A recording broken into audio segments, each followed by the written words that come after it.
All right, so I wanted to weigh in on this jellyfish UFO or UAP thing. I've been using this same equipment. It looks like a Westcam infrared imager for about 5 or 6 years now.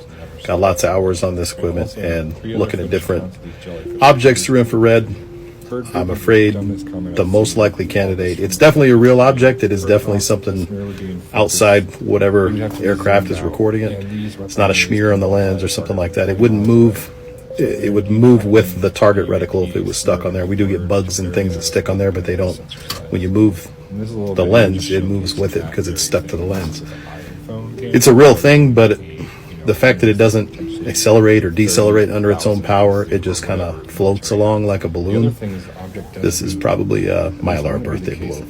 I've probably seen 20 or 30 birthday balloons float up from parties, kids' parties and things like that, and this is exactly what they look like. It doesn't, even though it shows a heat signature on the imager, it doesn't actually have its own heat or cool. It's reflecting infrared light, which it reflects like it would light, and it would normally be invisible, but because we're looking at it through a thermal or a FLIR imager, we're actually seeing the infrared reflecting like light would do, but we're able to see it because of it being on an imager that's able to see or capture that infrared.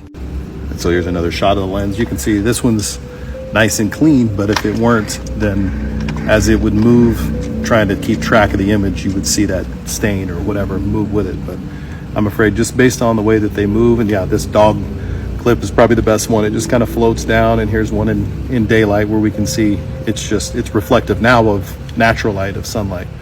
It's probably a balloon.